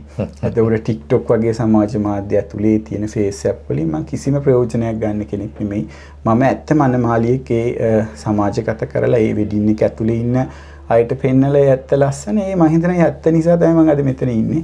ඉතින් බොරුව කියන දේ හරි తాවකාලික දෙයක්. ඉතින් මම හිතනවා ඇත්ත හින්දා තමයි අපි අද මෙතන ඉන්නේ. අපි සහ මේ ශේෂ්ත්‍රය ඇතුලේ බොහොම පොඩි පිරිසක් තමයි රූපලාවන්‍ය ශිල්පීන් කියලා හැමෝම දන්නේ. ඉතින් ඒක නිසාම වෙන්නේ නැති සහ මම මිනිසුත් එක්ක ගනුදෙනු කරන විදිය හරි වෙනස්. ඉතින් ඒ නිසාම තමයි මම හිතන්නේ පොපියුලර් වෝඩ් හරහා වසර දෙකක් ජනප්‍රියම රූපලාවන්‍ය ශිල්පියා බවට පත් වෙන්නේ. ඉතින් මම මගේ බියුටි ඉන්ඩස්ට්‍රි එක විතරක් නෙමෙයි පැජන්ට් ගත්තත් මම හැමෝගෙම දේවල් එක්ක එකතු වෙනවා. ඉතින් ඒ හරහා මම හිතන්නේ කොහෙ ගියත් හරි සතුටුයි මට. පිළිගැනීමක් තියෙන ඕනම කෙනෙක් ඕනම දෙයක් වැඩක් කරගන්න හරි ලේසි කොහෙ හරි ගියාම ඉතින් හැමෝම මාව අඳුරනවා. ඉතින් ඒ තෘප්තිය මම හිතනවා මගේ ජීවිතේ මට කවුරු මොන දේ කිව්වත් කාටවත් ළඟා කරගන්න අමාරු දෙයක්. අපි ඉතාම ඉක්මනින් යනවා පිරිමි ගැන. මොකද දැන් ලංකාවේ පිරිමින්ගේ හැඩරුව ගැන. කියන්නේ ඩෙන්ටිකල් පිරිමි මොඩල් එක දිහා බලපුවම කාලයකට තාපසයෝ වගේ, තායක බ්‍රාහ්මණයෝ වගේ. එකම මොඩල් ටික නෙමෙයිද මේ තියෙන්නේ. නැත්තම් ශ්‍රී ලාංකික පිරිමි අනන්‍යතාවය නිර්මාණ ශිල්පියෙක් විදිහට ඔබ සෑහීමකටපත් වෙනවාද මේ මෝස්තර? ඒ කියන්නේ හින්දි චිත්‍රපටයකට සමාන්තරව යනවා. එහෙම නැත්තම් බටහිර චිත්‍රපටයක ඉන්න විදිහට. දැන් අපි මේ ඕස්ට්‍රේලියාව වරන් බලුත් එහෙම ඔය මලට් කට් එක උන්ට ආවේනිකක් තියෙන උඩු ඔවුල පිටිපස්සේ දෙපැත්තෙන් ගාන ඔවුන්ගේ කට් එක. ලංකාවේ බැලුවොත් හැමදේම තියෙනවා. හැබැයි මූණට හරියන්නේ නැති කට්ස් කපා ගත්තා. එහෙම නැත්නම් සමහර රස්ති අදුකාරයෝ වගේ. ඒ ඩිසයින්ස් පාරේ ඇඳගෙන යන්න බෑ. ඔෆිස් වලට ගිහිල්ලා තනතුරක් දරන්න බෑ. මොකද බාහිර පෙනුම සැලකෙනවා. දැන් ඔබ එක එක කාලට කොණ්ඩේ වෙනස් කරන ඔබ මොඩල් කරන්නේ නැහැ. හැබැයි ඔබ අනිත් අයට කරන මොඩල් ගන්න ඔබ මම දකින්න ඔය කුමර කුමරින් තෝරන වැඩසටහන් වල ඔබ ඉන්නවා. මොකද පිරිමි හැඩය ගැන ඔබ හිතන්නේ ලංකාවේ? ඔව් දැන් අර පිරිමි හැඩය මම හිතන්නේ මේ වෙද්දි ටිකක් වෙනස් වෙලා තියෙනවා. කාන්තා හැඩයක් එකතු වෙලා තියෙනවා. පෞරුෂත්වයේ ටිකක් අඩු වෙලා තියෙනවා. ඒකට මම හිතනවා හේතුව ඔය ගොඩාක් ඉන්දියානු ෆිල්ම් සහ ගොඩක් ඔය කොරියන් ඩ්‍රාමා කොරියන් ෆිල්ම් ඒ දේවල් ෆලෝ කරන්න ගිහින් මම හිතනවා උන් අර ගොඩක් විවිධ ආලේපන වර්ග භාවිතා කිරීම එතකොට විවිධ කියන්නේ ප්ලාස්ටික් සැත්කම් මේ වගේ දේවල් දැන් ඇවිල්ලා තියෙනවා. ඉතින් ඒ දේවල් අර සමහර පිරිමි ළමයි කරන්න යනවා ෆලෝ කරන්න යනවා. ඒ වගේ දේවල් ඉතින් ජස්ටින් බීබර් වගේ වෙන්න යනවා. ඉතින් ඒවා අපේ මම හිතනවා අපේ හැමට අපිට තියෙන ස්ට්‍රක්චර් එකට ගොඩක් වෙලාවට ගැලපෙනවා. අඩු ඉතින් එහෙම කරන්න ගියාම අර ඒ දෙකම අතර ඒ නිර්මාණ නවතිනවා. ඉතින් එතකොට තමයි මම හිතන්නේ ඔය කියන කැත හැඩයක් පේන්නේ. එතකොට අර පිරිමි කියන කෙනා බොහොම රළු ස්වභාවයකින් තොර වෙන්නේ. අර මූණෙන් තුනෙන් දෙකක් රැවුලවා වාගෙන. එහෙම කියන්නේ දැන් කවුරු හරි දැක්කොත් ඒකම කරනවා. ඉතින් නැත්තම් එහෙම නැත්තම් තමන්ට නොගැලපෙන එකක් හදා ගන්නවා ජිම් එකකට ගිහිල්ලා. ඊට පස්සේ අර ඒ කෙනාට තියෙන අර නියම ස්වරූපෙ නෙමෙයි කෙනා වෙනස් විදිහකට හිටගන්නේ වෙනස් විදිහකට ඇවිදින්නේ. ඉතින් ඒ වගේ වෙලා අර තමන්ව හොයාගන්න බැරි වෙනවා. අර අනුන් එක්ක සංසන්දනය කරන්න ගියහම වෙලා තියෙන්නේ අර ඒ කාලේ විජේ කුමාරතුංගලා ගත්තත් මං හිතන්නේ හේමල් රණසිංහ වෙනකන් මේක වෙනකන් මං හිතන්නේ ඒ උන්ට තියෙන අනන්‍යතාවය උන් ඒ පෞරුෂත්වය ඇතුලේ තියාගෙන ඉන්නවා. හැබැයි ඒ තැන කාටවත් නැති කරන්න බෑ. අර හදාගන්න දේවල් හරිතාවකාලිකයි. ඒ අයට මං හිතනවා ඉන්ඩස්ට්‍රි එහෙම ලොකු වැලියු එකක් හම්බ වෙන්නේ නැහැ. සාමාන්‍යයෙන් රෑම්ප් එක මොඩල් කරන්න ඒ වගේ විවිධ ඇඳුම් වලට ගැලපෙනවා. හැබැයි අර රියැලිටි එක ඇතුලේ හැමදාම නළුවෙක් විදිහට ඩිවෙලොප් වෙන්න හෝ මොඩල් කෙනෙක් හෝ විදිහට ඩිවෙලොප් වෙන්න හෝ පර්සනලි ඒ කෙනාට සමාජගත වෙන්නේ ප්‍රවණතාවය හරි අඩුයි සහ පැවැත්මක් අඩුයි කියන එක තමයි මම විශ්වාස කරන දේ. හරි පුදුම ඔබ විශ්වාස කරයිද දන්නේ චන්දිමාල්ගේ අදහස ඒකයි කියලා ඔබ දැනගෙන හිටියද දන්නේ අද හුඟක් දේවල් හෙළිදරව් වෙනවා. අනිත් ප්‍රශ්නේ ඔබ කාලයකට සැරයක් පුවත් මවන මේ සෝෂල් මීඩියා වල කියන්නේ උපන්දිනයේ දවසට රටේ ප්‍රවෘත්තියක් බවට පත් වෙන්න උත්සාහ කරනවා. හෝ උත්සාහ වෙනවා. ඒක ඔබේ සල්ලි ඔබ වියදම් කරනවා. රජ වෙලා එනවා. එක එක ටීම් වලට එනවා. මොකක්ද මේ ප්ලෑන් එක? එහෙම නැත්නම් ඒක හීනයක්ද? එහෙම නැත්නම් ඒක ප්‍රොමෝෂන් ප්ලෑන් එකක්ද? කාගේද අදහස? ඒක මගේම අදහසක්. එතකොට මේ ලංකාවේ දෙයක් මිනිස්සු කැමති සහ මිනිස්සු කතා වෙන්නේ වෙනස් දෙයක් කරොත්. එහෙම නැත්නම් කියන්නේ ලංකාවේ බැනුම් අහන්න නැතුව අපිට ඉස්සරහට යන්න බෑ. එහෙම එකක් තියෙනවා. ඉතින් මම හිතලා සමහර දේවල් කරන්නේ නැහැ. ওই 2018 වර්ෂයේ මම හිතන්නේ රොයල් බර්ත්ඩේ පාටි එකත් එක්ක තමයි මම කියන කෙනාව ගොඩක් අය අඳුරගන්නේ. ඔව් අඳුරගෙන. ඉතින් ඒක හරි අහම්බෙන් සිද්ධ වෙච්ච දෙයක්. ඇත්තටම කොහොමද මම ඒක කිසිම ප්ලෑන් එකක් ඇතුව කරපු දෙයක් නෙමෙයි. හැබැයි මට ඕන වුණා වෙනස් දෙයක් කරන්න. ඒ කියන්නේ අර රූපලාවන්‍ය ශිල්පියෙක් කියන කෙනා කොයිතරම් ග්‍රෑන්ඩ්ද, ඒ කෙනා කොච්චර ඉහළ මට්ටමක ඉන්නවද, ඒ කෙනාට කොච්චර දෙයක් කරන්න පුළුවන්ද කියන එක සහ ඒ කෙනා වටේ කොච්චර පිරිසක් ඉන්නවද කියන එක මට පෙන්වන්න ඕන වුණා. ඉතින් ඒක මට පෙන්වන්න ඕන උනේ වෙන විදිහකට. හැබැයි සමාජයේ ගත්තේ ඒක ඇතුලේ අයගේ පෞද්ගලික නර්තනයන්, ඒ අය ඇඳගෙන ආපු දේවල්, ඒ වගේ දේවල් තමයි මිනිස්සු ගත්තේ නැතුව. මොන සල්ලියක් නාස්ති කරාද? ඇයි ඔබ දානයක් දුන්නේ නැත්තේ? ඒ වගේ දේවලුත් තිබුණා ඒක ඇතුලේ. මෙහෙමයි මම ජීවිතේ මට තියෙන්නේ ඔය වගේ කියන්නේ මම පැය 24ම ගොඩක් වෙලාවට නිදි මාරන වැඩ කරන. එතකොට මට ගොඩක් සංഭാෂණ වලට යන්න ගොඩක් වෙලාවට මග ඇරෙනවා. ඉතින් මට ජීවිතේ එක දවසයි තියෙන්නේ බර්ත් එක. ඉතින් ඒක අර ඒ සිදුවීමෙන් පස්සේ මට වැඩිය මගේ ඉන්ඩස්ට්‍රිය හැමෝම ආසයි ඒ දවසට ලස්සනට ඇඳගෙන එන්න. ඇත්තටම කිව්වොත් ලංකාවේ වෙඩින් එකකට අපිට ඒ වගේ ඇඳගෙන යන්න බෑ. ඒතොර ලංකාවේ සම්මාන උළෙලක් ගත්තත් එහෙම ඇඳගෙන යන ටීම් එකක් මොනවත් නැහැ. කරන්නේ අය ලස්සනට ඇඳගෙන ගියත් සම්මාන ගන්නයි විතරයි ස්ටේජ් එකට යන්නේ. අනිත් අය අර අඳන් ආපු ඇඳුම් වලින් අපුඩි ගහලා ගෙදර යනවා. ඉතින් අර එහෙම ඒ අයට තමන්ගේ ෆැෂන් එකක් ඉන්ඩස්ට්‍රි ඩිසයිනර්ස්ලාට ඒ වගේ ෆැෂන් එකක් ඉදිරිපත් කරන්න, ඒ වගේ නිර්මාණ කරන්න ලංකාවේ තැනක් නැහැ. ඉතින් මට ඕනුනේ විවිධ ටීම් හරහා ඒ අයට ගොඩක් අය මම හිතන්නේ උපන්දිනේට එන සමහර අය සමාජගත වුණා විවිධ විදිහට ඒ අයගේ නිර්මාණයේ අයට ගොඩක් දේවල් ඉදිරිපත් කරන්න පුළුවන් වුණා. ඉතින් අර මෙඩ් ගාලා එකක් වගේ එහෙම ලංකාවේ මම එහෙම දෙයක් දකින්නේ නැහැ. ඉතින් ඒ නිසා තමයි මම උපන්දින නිර්මාණය කරන්නේ ඒ දවසට. මේ ප්‍රශ්නයට අවංක උත්තරයක් ලැබෙයිද නැද්ද කියන එක ගැන නරඹන ඔබ තීරණය කරන්න. හැබැයි මේ සල්ලි මනි ලොන්ඩරින් වලින් කියන එක තමයි ඊළඟ කතන්දරය. ඒ කියන්නේ මුදල් විශුද්ධීකරණය කිරීමත් රූපලාවන්‍ය ක්ෂේත්‍රයත් ඔබේ සමීප මිතුරියන් වෙච්ච ආපු චෝදනාත් එක්කත් ඔබටත් කෑවෙනවා සමහර අවස්ථාවලදී. එතකොට සාකච්ඡාව සම්පූර්ණයෙන්ම නොමිලේ චන්දිමාල් පෙනී ඉන්න රුපියලක් $1ක්වත් අය කරලා නැහැ. ඔහු නොමිලේ මේ සාකච්ඡා ලබා දෙන්නේ. ඒ වගේම අපි ඔහුගේ සල්ලි අරගෙනත් නැහැ. ඒක මතක් කරන්නත් ඕනේ. ඒක නිසා මේක සම්පූර්ණයෙන්ම වෙන වැඩකට ඔහු ඕස්ට්‍රේලියාවේ රූපලාවන්‍ය ආයතනයක වියදමෙන් ඔවුන් ලබා දීපු ගුවන් ප්‍රවේශ පත්‍ර සහ ඔවුන්ගේ ආරාධනාවෙන් ආපු වෙලාවක හිතවත්කමට හා කියලා කරන සාකච්ඡාවක් හැරෙන්න බොහොම ආසාවෙන් අපි දෙන්න කතා කරනවා ඇරෙන්න වෙන කිසිම වෙලාවක පිටකසා ගැනීම ප්‍රවර්ධනය කිරීමක් විතර නැහැ කියන එක මතක් කරන්න ඕනේ මේ ගාම. චන්දිමාල් මේ චෝදනාව ගැන කියන්නේ විශේෂයෙන්ම ඉන්දියාවේ තිබිච්ච චෝදනාවන් නිලියන් සහ මත්ද්‍රව්‍ය සම්බන්ධ සල්ලි ඔවුන් මනි ලොන්ඩරින් වලට පාවිච්චි කරා සැක හිතන්නේ නැති හින්දා කියලා. ඔබ බදු ගෙවන්නේ නැද්ද ලංකාවේ?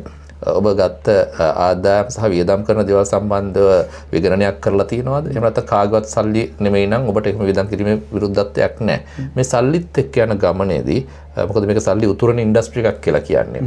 ඔබට එහෙම චෝදනා එනවා නේද? මම හිතන්නේ ඔක 2018 වර්ෂයේ මට මුලින්ම ආවේ. ඉතින් මම ඒ අදාළ තැන්වලට ගිහිල්ලා උත්තර දීලා තියෙනවා සහ අද වෙනකුත් මම බදු ගෙවන කෙනෙක්. ඉතින් මිනිස්සු අර මොකක්ම හරි හොයාගන්න ඕන නිසා ওই චෝදනාව කරනවා. ඇත්තටම කිව්වොත් අපිට වැඩිය මේ ඒ වගේ විදිහට හම්බ කරන අය ඕනතරම් මේ සමාජයේ සංගවිලා ජීවත් වෙනවා. හැබැයි ඒ අය ගැන කවුරුත් කතා කරන්නෙත් නෑ, ඒකව හොයන්නෙත් නෑ. ඉතින් ওই කියන සමහර නම් ඒ අය ඇත්තටම හම්බ කරන්නේ සාධාරණව වෙනවා. ඒ අයව විගණනය කරන්නේ මහ කැත විදියට ප්‍රසිද්ධියේ. ඉතින් ඊට වැඩිය මම දැකලා තියෙනවා දැන් මට වැඩිය ඔය මගේ ශේෂ්ත්‍රයේ මට වැඩිය හම්බ කරන ලොකු සැලොන් කරන අය ඉන්නවා. ඉතින් ඒ අය ගැන කතා නොවෙන්න හේතුව ඒ අය ජනප්‍රිය නැති වෙන්න පුළුවන්. ඒ අය සමාජයේ නොදන්න හින්දා වෙන්න පුළුවන්. ඉතින් ওই චෝදනාවල් මම සම්පූර්ණයෙන් ප්‍රතික්ෂේප කරනවා. මම බොහොම හරි අවුරුදු 23ක් ඇතුලේ මම හිතන්නේ 2018 වගේ වෙනකම් මම හුඟක් දුක් විඳලා නිදිමරලා හම්බ කරපු කෙනෙක්.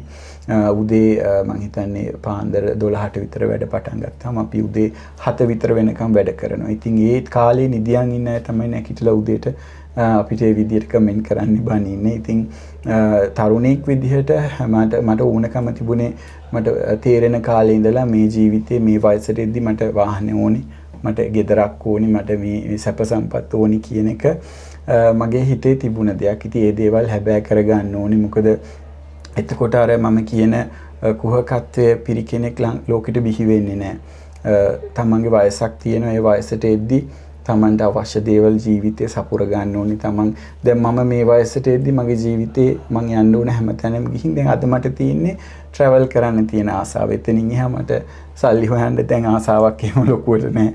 ලොකු තණ්හාවක් නැහැ. ඉතින් මගේ ඉන්ඩස්ට්‍රි ආරයව පෙරලගෙන ඉන්න ඕනේ. මෙයාව පෙරලගෙන ඉන්න ඕනේ කියන තැන නැහැ. ඉතින් සමාජයේ මට කවදාවත් හිතවිල්ලක් තිබුණේ නැහැ රට ගිහිල්ලා හම්බ කරන්න ඕනේ. රට ගිහින් තමයි දියුණු වෙන්න පුළුවන්. දැන් අද සමාජයේ වෙලා තියෙන ලංකාවේ පිරිමි හෝ කාන්තාවන් 10 දෙනෙක් ගත්තොත් තරුණයන් ගත්තොත් ඒ අයගේ 10 දෙනාගෙන් 8 දෙනෙක් විතර ඉන්නේ රටින් එළියට යන්න ඕනේ, රට යන්න ඕනේ. රට ගියොත් තමයි අපිට ගොඩ යන්න පුළුවන් කියන මානසිකත්වයක් තියෙනවා. ඉතින් මම මගේ රට ඇතුලේ දියුණු වෙච්ච කෙනෙක්. එතකොට අපේ රටේ වෙලා තියෙන අන්න ඒක තමයි හිතන්නේ එහෙම. හැබැයි එහෙම යන 10 දෙනෙක්ගෙන් දෙන්නෙක් හෝ එක්කෙනෙක් තමයි ජීවිතේ ස්ටැබ්ලිෂ් වෙලා කට්ටක් කාලා මේ වගේ රටක ලස්සනට ජීවත් වෙන අර 8 දෙනෙක්ම ආපහු ලංකාවට එන්නේ අම්මා හෝ තාත්තා ගත්ත නායකාරයෙක් වෙලා. ඉතින් ඊට පස්සේ මොනවා හරි ජොබ් එකක් කරලා ගෙදර අයත් එක්ක ඒ ණය ගෙවන්න යුද්ධ කරනවා තව අවුරුද්දක් දෙකක්. ඉතින් ඒ වගේ තැනකට වැටෙනවා. ඉතින් අන්න ඒවා හදාගන්නේ නැහැ. ඉතින් දැන් අපේ රටේ වෙලා තියෙන්නේ ව්‍යවසායකත්වයේ කියන දේ නැහැ. දැන් අපි ගත්තොත් ලංකාවේ තැඹිලි විකුණන විදිහයි තායිලන්තේ අපි ගියාම තැඹිලි විකුණන විදිහයි දෙකක්. එතකොට බඩේරිඟු ගත්තත් අපේ රටේ බඩේරිඟු විකුණන්නේ මුට්ටියක් ඇතුලේ උදේ ඉඳලා හවස වෙනකන් ඒක පල් කර ඉඳලා කෝට් එකකින් යනලා ඒක විකුණන. හැබැයි එතනින් එහා අපි තායිලන්තේ ගත්තොත් ඒක විවිධ විදිහට පළතුරක් ගත්තත් ඒ හැමදේම. ඉතින් මම කියන්නේ ඒක තැඹිලි ගෙඩියට විතරක් නෙමෙයි ඒක හැමදේටම අදාළ කරගෙන ව්‍යවසායකත්වය හැදුවා නම් මම හිතනවා මගේ ශේෂ්ත්‍රයේ මම කරේ ඒක. ඉතින් දැන් මට වැඩිය මගේ ශේෂ්ත්‍රයේ සැලුන් ලොකු තියන අය ඉන්නවා. ඉතින් ඒගොල්ලන්ට මාත් එක්ක තියෙන සමහර ඇරියස් අපිට අපිත් මේකමනි කරන්නේ චන්දිමාල් විතරක් කොහොමද මෙහෙම වෙන්නේ කියන එක. ඉතින් ඒකට අර මම කිව්ව හේතුව අර ව්‍යවසායකත්වයේ කියන දේ වෙනස් දෙයක් කරන්න යුනික් දෙයක් කියන්නේ මොකද්ද කියන දේ හොයාගන්න නැතුව අර තමන්ගේ අනන්‍යතාවයේ ගොඩනගාගෙන යන්නේ නැතිකම තමයි ඒකට කාටවත් දොස් කියන්න එපා කියන එක මම මේ වෙලේ කියනවා. ඉතින් මම පැජන්ට් එකක් කරත් එහෙමයි මොන දේ කරත් මට ඕනේ වෙනස් දෙයක් කරන්න. හරි දෙයක් කරන්න මට මාව හරි අමාරුයි. මාව හරි අමාරුයි සැටිස් කරන්න. ඉතින් මම හැමදේම පෑනේ ෆයිල් එකේ ඉඳලා ඇඳුමේ ඔලුවට ගහන කටුවේ ඉඳලා මමම දේවල් හරියට කරන කෙනෙක්. ඉතින් ඒ නිසා මේ මාත් එක්ක වැඩ කරන්නත් හරි අමාරුයි. ඉතින් ඒ නිසා වෙන්නේ සමහරු මාත් එක්ක තරහ මාත් එක්ක ඇරියස් තියෙන්නේ. ඉතින් මට එහෙම කායිකවත් ඇරියස් නැහැ. මොකද මම ජීවිතේ හැමදේම මම කරලා තියෙනවා. හැමදේම මම මොන ප්‍රශ්න ආවත් සමහර ප්‍රශ්න හිතන්න නැති වෙලාවට එනවා. ඉතින් ඒ කොයි දේ ආවත් බලනවා සමහරු දැන් කොයි දේදී හරි මාගෙත් එක්ක තියෙන ඇරියස් කවර් කරන්න උත්සාහ කරනවා. ඉතින් ඒ වෙලාවට සමහරවිට දුක හිතෙනවා. වේදනාවක් කියන දේ එනවා. ඉතින් මට කරන්න පුළුවන් උපරිම දේ මම රට වෙනුවෙන් මගේ ඉන්ඩස්ට්‍රිය වෙනුවෙන් මගේ දෙමව්පියෝ වෙනුවෙන් මං වෙනුවෙන් ඉතින් මම කරපු කෙනෙක්. ඉතින් මේ රටින් කිසිම ඇගීමක් ලැබිලා නැහැ. හැබැයි හරි සතුටුයි මට මම මේ වගේ රටකට ආවම ඒ අය මට හරි ආදරෙයි. ඒ අය මාව අගයනවා. ඉතින් එතනදී මට දුකක් නැහැ. මම මොනවා හරි කරලා තියනවානේ කියන එක මට තියෙනවා. ඉතින් කවදා හරි මම නැති වෙච්ච කාලෙක ඉතින් ඒ යගේ දැනෙයි කියලා මම විශ්වාස කරනවා. ඒ විතරක් නෙමෙයි ඔබ දකින අර කතා නොකර ඉන්න චන්දිමාල්ට වැඩිය අවුරුදු ගානකින් පස්සේ ඔහු අද ඉන්න තැනට ආවේ කොහොමද කියන එක ගැන පොඩි සාක්කියක් හම්බෙලා ඇති. ඔහු හිතන පතන විදිය, කලමනාකාරීත්වය වගේ දේවල්. ඊළඟට ළඟම ආරාධනාව එන්නේ දේශපාලනයට. මොකද සල්ලි තියෙන කට්ටිය අඳුරනවා, බලය තියෙන කට්ටිය අඳුරනවා, ජාත්‍යන්තරයත් එක්ක ගනුදෙනු කරන්න විදිහක් තියෙනවා, හැකියාවක් තියෙනවා. ඔහුව ෆලෝ කරන ගොඩක් කට්ටිය ඉන්නවා. දැන් ඊළඟට බලය ඔහුට කතා කරන්න ඉඩ තියෙනවා. මම අවසාන ප්‍රශ්නේ විදිහට යන්නේ ලංකාවේ දේශපාලනය ගැන ආරාධනා තියෙනවද? ඔබත් එක්ක දේශපාලඥයෝගේ සමීප සම්බන්ධතා ඊළඟට ඇති වෙනවා ඇති. මොකද මම දැනගන්න කැමති දේශපාලනය සම්බන්ධව ඔබේ මතය. පක්ෂ සහ පුද්ගලයෝ නෙවෙයි පොදු මතය. දේශපාලනයේ කියන දේදී මට කියන්න තියෙන එකම දේ මම දන්න විදිහට මම විශ්වාස කරන විදිහට ලංකාවේ දේශපාලනය හෝ දේශපාලඥයන් මේ රට හදයි කියන විශ්වාසයක් මට ඇත්තටම නැහැ. එතකොට මම දේශපාලනයක් තෝරගන්නේ නැත්තේ හෝ දේශපාලනය නියැලෙන්නේ නැති එක හේතුවක් මම හරි බයයි මට ඉන්න ඒ බේස් එක සමහරට මම එක පැත්තක් තෝරගත්තොත් 50%යි මට ඉතුරු වෙනවා. ඉතින් මම ඒකට හරි ලෝභයි ඒක නැති කරගන්න. ඉතින් මම හරි දකින්න දෙයක් මම මේ ලෝකේ ඇතුලේ යනකොට මම මුලින්ම තායිලන්තේ මම රටකට කියලා ගියේ තායිලන්තේ. ඒ යන එයාපෝට් එකම තමයි මම අද හෙට මම එයාපෝට් එකෙන් ලංකාවට ඕස්ට්‍රේලියාවේ ඉඳලා යද්දි තියෙන්නේ. ඉතින් මම එතනදී මගේ රට ගැන මට හරි දුකක් තියෙනවා. මොකද සමහරවිට අපේ ලංකාවේ තුنين දෙකක් විතර මේ ලෝකෙ දැකලා නැතුව ඇති රටකට ගිහිලා නැතුව ඇති. ඉතින් ඒ නිසා ඒගොල්ලේ මතේ නැති වෙන්නත් පුළුවන්.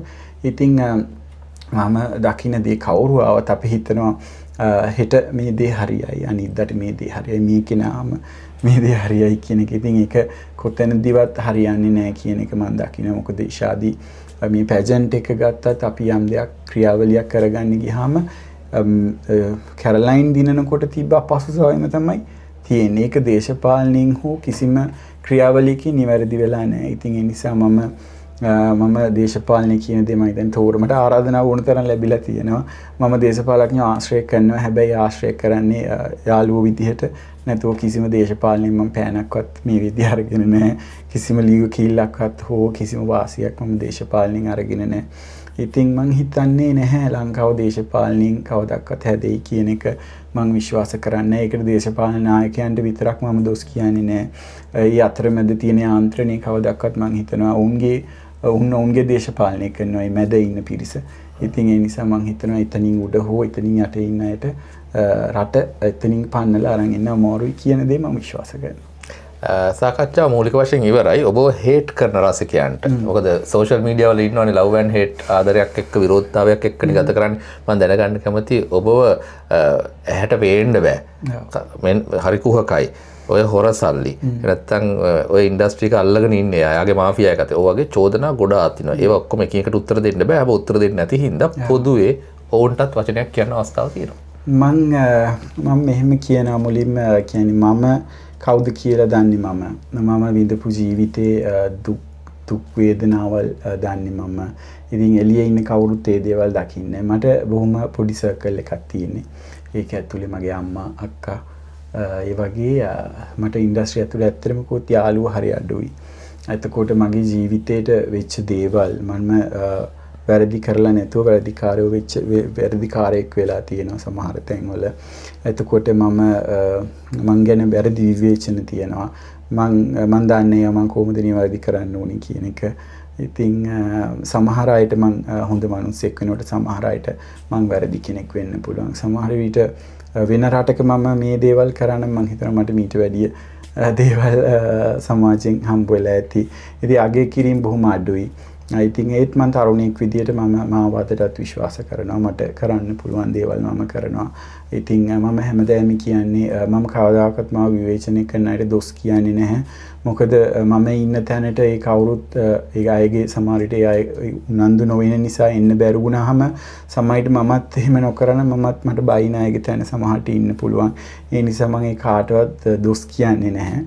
ඉතින් මම අදහන ආගමක් තියෙනවා. ඒ ආගමට අනුව මම නිවැරදි කියලා මම විශ්වාස කරනවා අයියා. මගේ අම්මට මම හරි කියලා මම විශ්වාස කරනවා. මගේ පවුල ඇතුලේ මම හරි ගෞරවයෙන් ජීවත් වෙනවා. කවුරු මට කොයි නම කිව්වත් ඒගොල්ලෝ දන්නවා මම කවුද කියන එක. ඉතින් වෘත්තිය ඇතුලේ මම අසාධාරණ රුපියලක්වත් හම්බ කරලා නැහැ. මම මගේ වෘත්තියට හරි ආදරෙයි. මගේ වෘත්තියට මම හරි අවංකයි. ඉතින් ඒ නිසා තමයි මම කරන හැමදේම සාර්ථක වෙන්නේ. මම හිතනවා පැජන්ට් එකක් කරත් ඒ පැජන්ට් එක මම බොහොම සාර්ථකව කරලා තියෙනවා. ඉතින් පසුතැවීමක් නැහැ ජීවිතේ කිසිම වෙලාවක මට මං ගැන. හැබැයි මේ අවුරුදු 23 ඇතුලේ මට වෙච්ච දේවල් කිසිම කෙනෙක්ට වෙන්න එපා කියන එක මම බොහොම ආදරෙන් කියනවා. මොකද ඒවා හරි අමාරුයි දරා ගන්න. මගේ දෙමෝපියන්ගෙන් මට කියන්නේ ගාඩ් වෙන්න බැරි වෙනවා ඒ ප්‍රශ්නවලදී. මට සමාජයේ ගාඩ් එකක් නැහැ ඒ ප්‍රශ්නවලදී. ඒ හැම දෙයකටම මම තනියෙන් වුණ දෙන මිනිස්සෙක්. ඉතින් මම සමහරවිට මට හිතෙනවා මගේ අම්මලා තාත්තලාට සල්ලි තිබ්බනම් මගේ අම්මලා තාත්තට බලය තිබ්බනම් මට මේ දේවල් නොවෙන්න පුළුවන් කියන එක මම විශ්වාස කරනවා. එතකොට මට කවුරු හරි උදව් කරන්න හිටියානම් මට හයියක් වෙන්න කවුරු හරි හිටියානම් මට මේ දේවල් වෙන්නේ නැහැ කියන තැන මම ඉන්නවා. ඉතින් ඒ කොයි දේ වුණත් මම හරි සතුටුයි. මම පෞද්ගලිකව උපයගත් දේවල් ධනිය හෝ භෞතිකව සහ අනිත් විදිහින් මම හරි ශක්තිමත් පුද්ගලෙක්. ඉතින් ඒ ශක්තියත් එක්ක මම hina වෙලා හැම දෙයකටම hina වෙලා ඉන්නවා. ඉතින් ඒ hinaව ඇතුළේ ලොකු කතාවක් තියෙනවා. ඒ hinaව ඇතුළේ ලොකු වේදනාවක් තියෙනවා. ඉතින් ඒක මම සමාජයට අඬ කියන්නේ නැහැ. සමහර වෙලාවට ඒක මට එළියට එනවා මගේ කඳුළු විදිහට. ඉතින් ඒ හැම දෙයක් ඇතුළෙම තියෙන මගේ කතාව. ඉතින් මගේ කතාව දන්නේ මම ඒක කවුරුත් දන්නේ. ඉතින් ඒ නිසා මට මෙතනින් ඉස්සරහටත් මේ ශාස්ත්‍රය ඇතුලේ මට කරන්න පුළුවන් දේ මගේ වෘත්තිය ඇතුලේ මට කරන්න පුළුවන් දේ කරලා කවදා හරි දවසක මේ ශාස්ත්‍රයෙන් මම හිතන්නේ අපි හැමෝටම හැමදේම අල්ලගෙන ඉන්න බෑ. තව අවුරුදු 10ක් මට මම හිතනවා මේ ශාස්ත්‍රයේ ඉන්න පුළුවන්. අපි මේ හැමදේම අතාරින්න ඕනේ. නැත්නම් අපි කරපු දේවලුත් අපිට ඒ කාලෙදී අපිට ඒ දේවල් කරන්න ශක්තිය නැතුව අපි දේවල් කරන්න ගියොත් අපි ෆේල් වෙන්න පුළුවන්. ඉතින් එහෙම නැතුව මේ ශාස්ත්‍රයෙන් අයින් වෙන්න හරි බලාපොරොත්තුවක් තියෙනවා. එහෙම අයින් වෙලා හරි නිදහසේ මං හරි ආසයි ඇවිදින්න. ඉතින් එහෙම ප්ලෑන් එකක් දැන් තියෙන්නේ. ඉතින් හැමෝටම කියන්නේ තමන් හොයාගන්න කාගවත් කොපි එකක් වෙන්න එපා කියන එක තමයි කියන්නේ. බොහොම ස්තුතියි චන්දිමල්. ඉතාමත්ම රසවත් ඒ වගේම හරවත් ඉතා ගැඹුරට ගිය සාකච්ඡාවක් බවට පත් වුණා අපේ සාකච්ඡාව. මම හිතපු විදිහටම මම හිතනවා ඔබ තෘප්තිමත් වේවි කියලා. දීර්ඝ සාකච්ඡාවක් වුණත් බොහෝ මම පෙත් විවර කරගන්න අපිට අවස්ථාව ලැබුණා කියලා මම විශ්වාස කරනවා. අපි නැවතත් මේ වගේ සුවිශේෂයන් සමග හමු වෙන්න බලාපොරොත්තු වෙනවා. ඒ නිසා අතහිත දීපු හැම දිනකටම ස්තුතියි චන්දිමල්. බොහොම ස්තුතියි කෙටි දැනුම් දීමකින් හිතවත්කමට හා කිව්වට. ජය වේවා. ජය වේවා.